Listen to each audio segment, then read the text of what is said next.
Judges chapter 6. Gideon. Again the Israelites did evil in the eyes of the Lord, and for 7 years he gave them into the hands of the Midianites. Because the power of Midian was so oppressive, the Israelites prepared shelters for themselves in mountain clefts, caves, and strongholds. Whenever the Israelites planted their crops, the Midianites, Amalekites, and other eastern peoples invaded the country. They camped on the land and ruined the crops all the way to Gaza, and did not spare a living thing for Israel, neither sheep nor cattle nor donkeys. They came up with their livestock and their tents like swarms of locusts.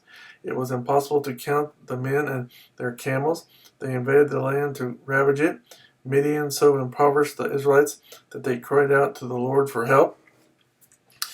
When the Israelites cried to the Lord because of Midian, he sent them a prophet who said, "This is what the Lord, the God of Israel, says. I brought you up out of Egypt, out of the land of slavery. I snatched you from the power of Egypt and from the hand of all your oppressors. I drove them before you and gave you their land.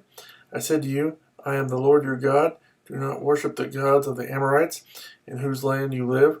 But you have not listened to me."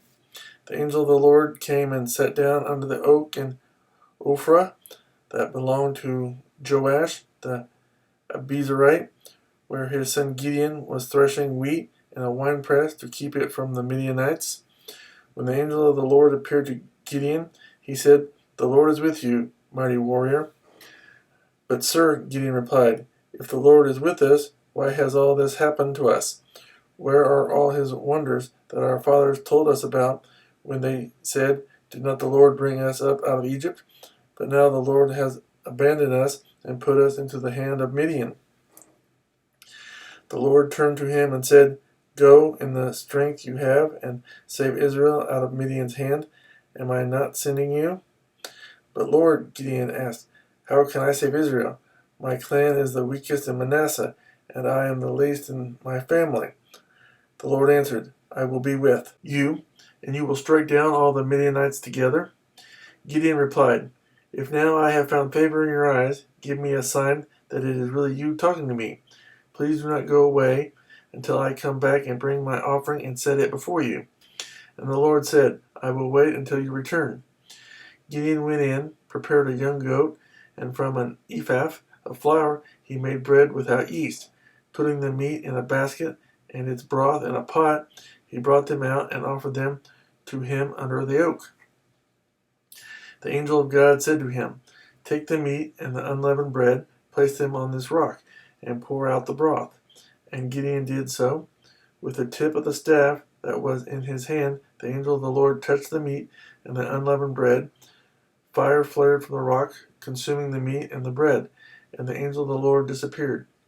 When Gideon realized that it was the angel of the Lord, he exclaimed, "Ah, sovereign Lord, I have seen the angel of the Lord face to face." But the Lord said to him, "Peace, do not be afraid, you are not going to die."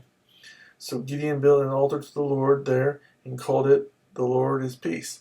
To this day it stands in Ophrah of the Abiezrites. That same night the Lord said to him, "Take the second bull from your father's herd, the one 7 years old, tear down your father's altar to Baal, and cut down the Asherah pole beside it. Then build a proper kind of altar to the Lord your God on the top of his height, using the wood of the Asherah pole that you cut down. Offer the second bull as a burnt offering." So Gideon took 10 of his servants and did as the Lord told him. But because he was afraid of his family and the men of the town, he did it at night rather than in the daytime. In the morning, when the men of the town got up, there was Baal's altar demolished, with the Asherah pole beside it cut down, and the second bull sacrificed on the newly built altar. They asked each other, "Who did this?"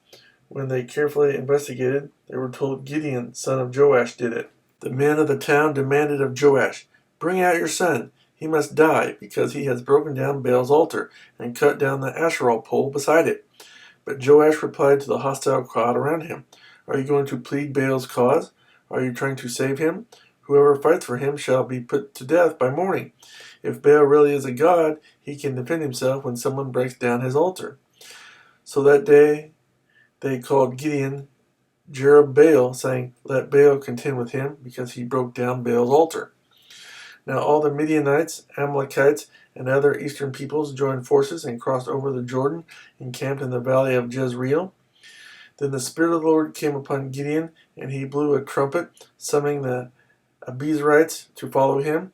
He sent messengers throughout Manasseh, calling them to arms, and also in Asher, Zebulun, and Naphtali, so that they too went up to meet them. Gideon said to God, "If you will save Israel by my hand, as you have promised, look, I will place a wool fleece on the threshing floor. If there is dew only on the fleece, and all the ground is dry, then I will know that you will save Israel by my hand, as you said." And that is what happened. Gideon rose early the next day. He squeezed the fleece and wrung out the dew, a bowl full of water. Then Gideon said to God, "Do not be angry with me. Let me make just one more request. Allow me one more test with the fleece. This time, make the fleece dry and the ground covered with dew." That night God did so. Only the fleece was dry, all the ground was covered with dew.